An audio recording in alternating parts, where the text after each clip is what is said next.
We grew up in a Christian church, and sadly, the truth was not taught to us. You mean conspiracy theories were not taught to you? Instead, we were taught pagan holidays. No, you weren't. There's not a scrap of evidence Christmas has pagan roots.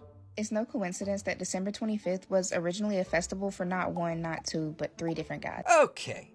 This looks like Osiris, Horus, and Odin, and there's no evidence any of these gods had a birthday on December 25th. If I'm wrong, don't give me some random article you found online. I want a primary source from the ancient world.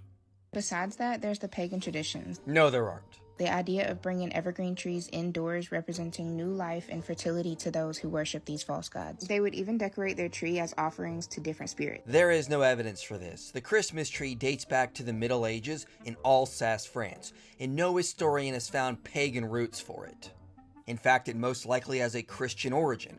On the liturgical calendar, the feast day of Adam and Eve is December 24th, and in the Middle Ages, they would celebrate it with an Adam and Eve play.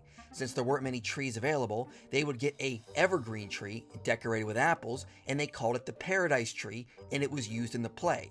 And some historians argue this most likely morphed into Christmas trees.